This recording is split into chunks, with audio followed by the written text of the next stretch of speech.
Salam sejahtera, terima kasih karena bersama dengan saya di Nazlin Unity Channel. Peja dan Azmin Ali bakal bertanding semula jika ada PRK. Wow, dua nama ini sudah kalah dalam pilihan raya umum dahulu. Azmin Ali kalah, kalau tak silap saya kalah kepada Menteri Besar Selangor yaitu Amiruddin Syari. Peja pula kalah ditambun oleh Perdana Menteri Malaysia yaitu Anwar Ibrahim. Kedua-dua mereka ini ialah orang besar dalam parti politik sebelum ini.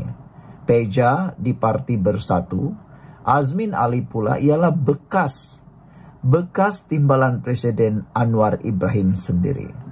Pada pendapat anda, adakah Peja dan Azmin mampu menang lagi kalau bertanding pada PRK akan datang?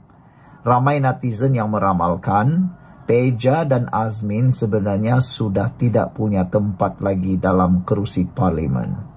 Dari segi undian di parlimen, orang tak akan terima lagi terutamanya Azmin Ali. Kerana kata netizen dan para pengikut dalam parti politik Pakatan Harapan, mereka kata tidak mungkin lagi Azmin akan menang kalau untuk parlimen. Kerana mereka menggelar Azmin sebagai pengkhianat utama yang menyebabkan Pakatan Harapan tumbang. Selain itu, mereka kata ramai netizen atau para pengundi di parlimen sudah tidak meminati lagi Azmin atas kelemahan Azmin sendiri, kata mereka. Begitu juga dengan Peja. Ramai yang sudah tidak berminat dengan Peja kerana pelbagai isu melibatkan kepimpinan Peja, terutamanya di Negeri Sembilan, juga melibatkan di parti politik Parti Bersatu itu sendiri. Sejak Bersatu mengeluarkan surat tuntutan kepada 6 ahli parlimen dan seorang adunya yang berpaling tada beberapa hari lalu, setakat ini hanya 2 daripada mereka yang memberikan responnya. Mereka ialah ahli parlimen Bukit Gantam, Syed Abu Hussein Abdul Fasal, dan ahli parlimen Labuan, Suhaimli Abdul Rahman. Syed Abu Hussein bertegas menyatakan surat itu tidak bermakna apa-apa dan beliau tidak akan menjawabnya. Katanya beliau akan tunggu apa tindakan Bersatu selepas 14 hari dan bersedia berdepan apa jua kemungkinan. Jika berlaku PRK pun, saya tetap akan turun bertanding, ujarnya. Suhaili pula bertegas tidak berubah pendirian dan akan tetap memberi sokongan kepada Perdana Menteri Anwar Ibrahim. Jika berlaku PRK, saya tetap akan turun bertanding, ujar beliau. Bagaimana dengan yang lain-lain? Mereka yang lain nampaknya senyap sunyi saja sejak menerima surat berkenan. Walhal sebahagiannya selalu bising sebelum ini. Apakah mereka juga tidak akan jawab surat tuntutan itu sebagaimana pendirian Syed Abu Hussein? Atau mereka seperti Suhaili yang tetap menyatakan sokongan kepada Anwar dan Kerajaan Perpaduan? Apapun, selepas 14 hari nanti, apa jawapan yang diberikan oleh 7 wakil rakyat Bersatu itu kepada surat yang mereka terima itu bakal menentukan apa yang berlaku selepas ini. Daripada jawapan, mereka juga banyak ditentukan kemungkinan ada PRK atau sebaliknya. Tetapi 2-3 pemimpin utama Bersatu dan Perikatan Nasional sudah mula dicanangkan bakal bertanding jika akhirnya ada PRK perlu diadakan di 7 kawasan tersebut.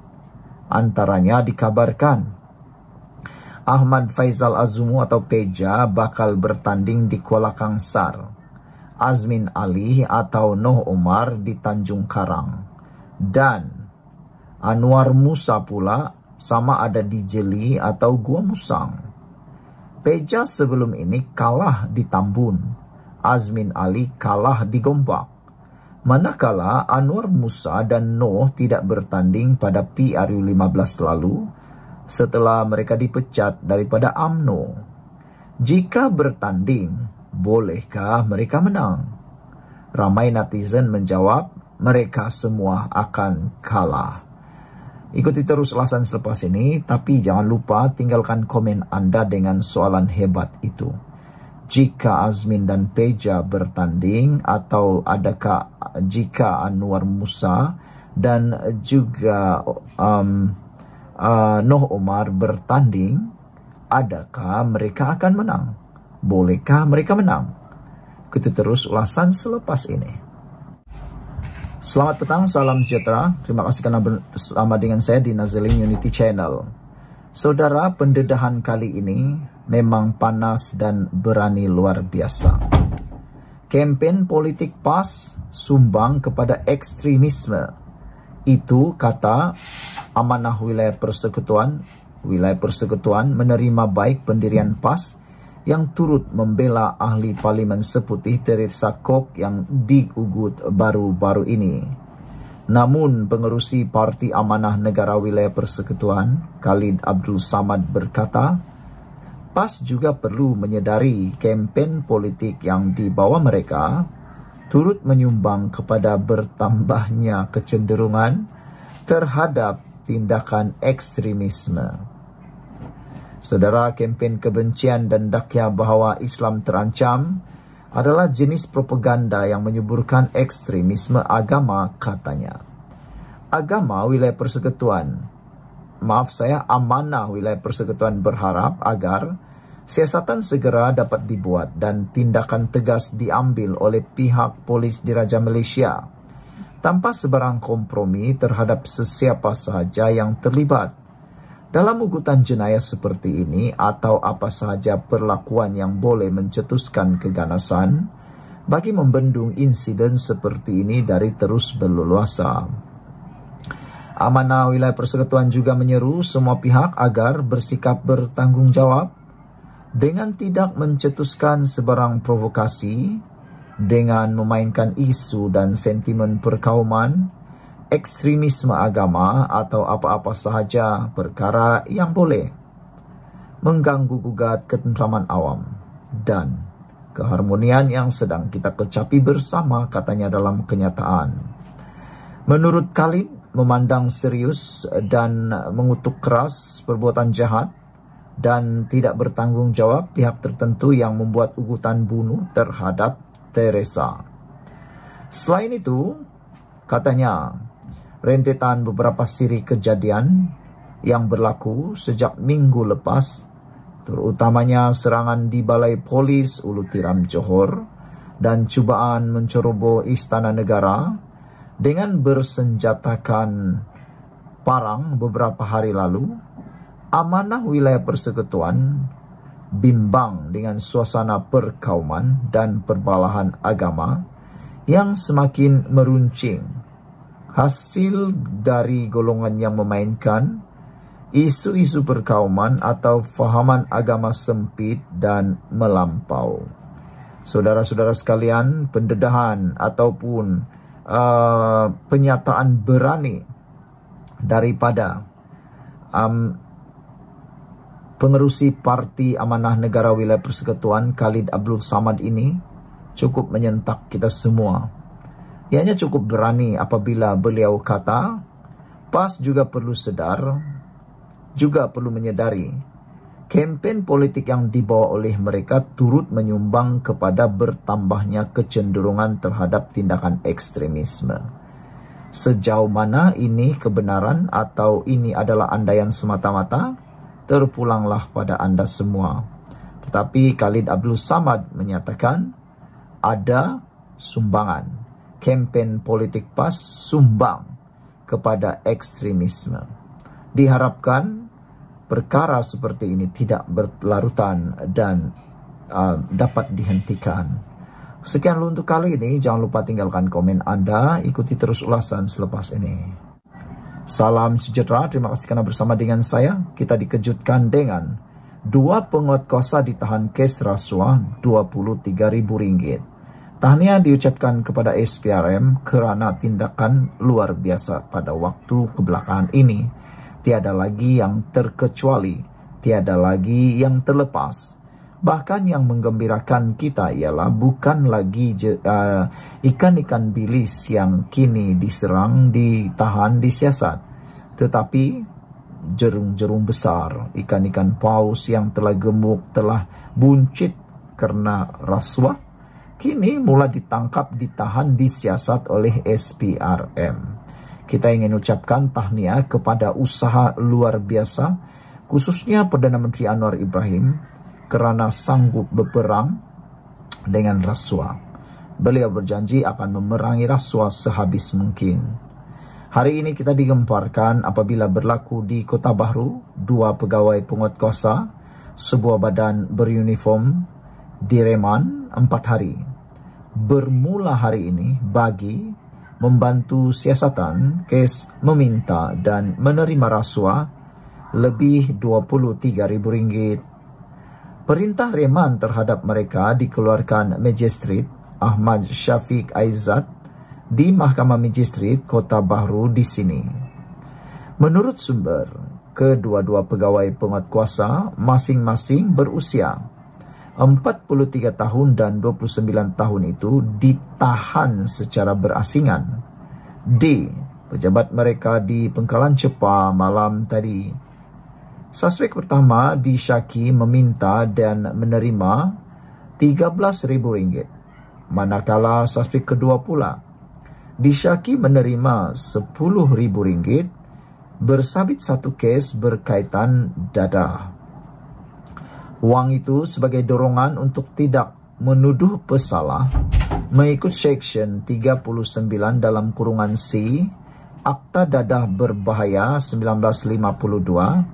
Sebaliknya hanya mengikut kesalahan, saringan air kencing dan alat digunakan untuk mengambil dadah. Sementara itu, pengarah SPRM Kelantan, Rosli Hussein, ketika dihubungi mengesahkan penahanan kedua-dua suspek berkaitan siasatan masih berjalan. Mengikut Seksyen 17 dalam kurungan E Akta Suruhanjaya Pencegahan Rasuah Malaysia SPRM 2009.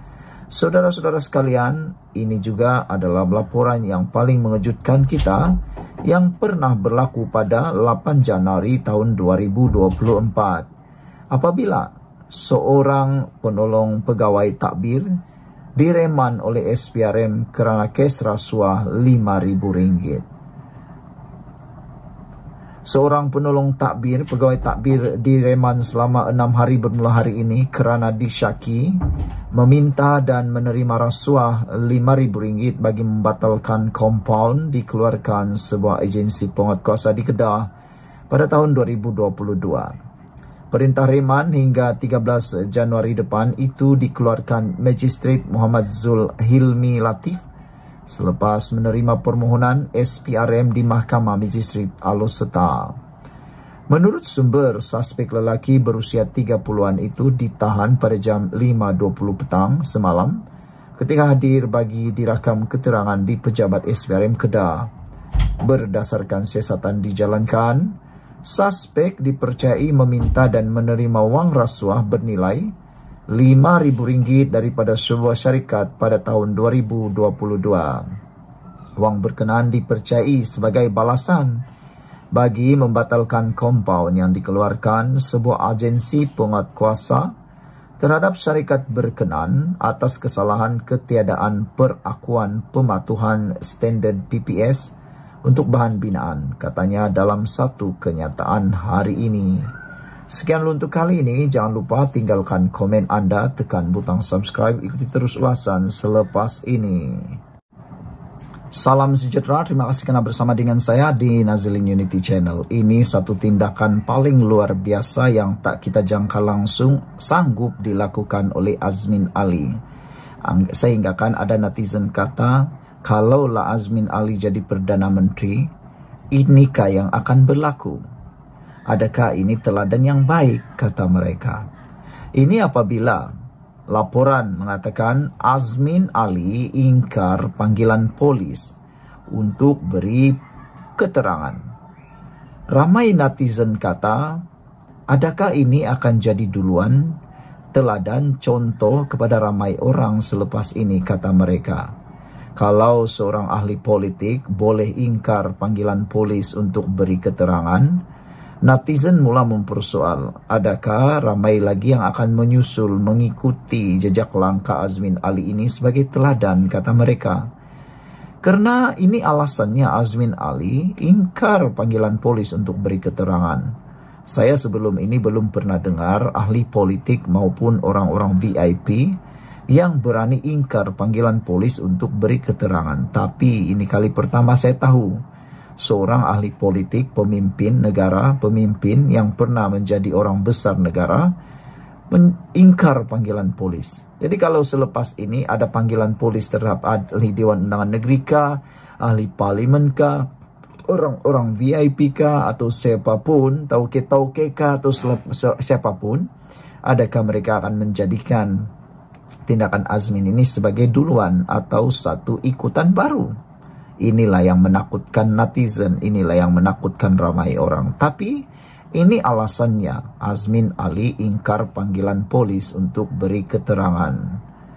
Kata beliau, setakat ini tidak akan ke balai polis. Itu kenyataan terkini Azmin Ali. Sewajarnya arahan tersebut digantung sehingga mahkamah selesai prosiding. Kita harus menghormati proses perundangan dalam negara kita, kata Azmin Ali pada sidang media di Ibu Pejabat PN di Kuala Lumpur hari ini. Azmin berkata demikian bagi menjawab soalan pemberita selepas memberitahu dia telah dipanggil polis mengikut Seksyen 111 Kanun Tata Cara Jenayah pada 7 Mei untuk direkodkan kenyataannya di Ibu Pejabat Polis Daerah Shah Alam esok. Meskipun dipanggil polis untuk memberi kenyataan, namun Ketua Pembangkang Selangor Muhammad Azmin Ali menegaskan dia enggan hadir ke balai polis. Sehingga ramai netizen mula tertanya-tanya, adakah Azmin akan menerima waran tangkap? Adakah Azmin akan diheret dengan waran tangkap untuk memberikan keterangan? Itu pun menjadi persoalan daripada netizen. Maklumlah ramai netizen ini yang tidak tahu undang-undang secara lebih mendalam. Sebaliknya, Azmin Ali, pemimpin PN ini, mencabar tindakan polis memanggilnya untuk memberi keterangan mengenai ucapan yang dibuatnya ketika sidang Dewan Undangan Negeri Selangor pada Mac. Azmin Ali mendakwa tindakan pihak berkuasa itu cubaan untuk menakut-nakutkan dirinya dan melanggar undang-undang, terutamanya perkara 72 Perlembagaan Persekutuan yang memberikan adun kekebalan daripada prosiding sivil dan jenayah terhadap perkara yang dibahaskan dan dibuat di dalam sidang Dewan Undangan Negeri.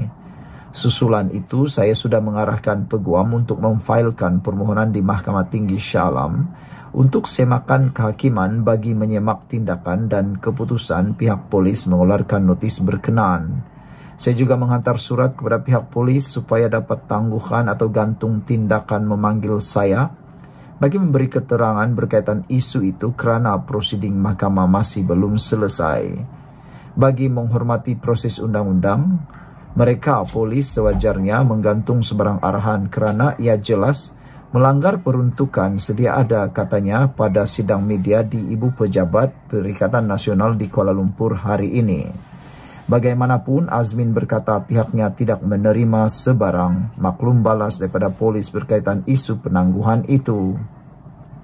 Sebelum ini, Azmin pada sidang Dewan Undangan Negeri Mac lalu dilaporkan meminta kerajaan negeri untuk menjelaskan tindakan Perbadanan Kemajuan Negeri Selangor menjual hak pembangunan PJ Sentral yang dijangka memberi pulangan bernilai 1.04 bilion kepada Malaysian Resources Corporation Berhad MRCB pada nilai 270 juta. Sekian untuk kali ini. Jangan lupa tinggalkan komen anda. Tekan butang subscribe. Kita jumpa lagi.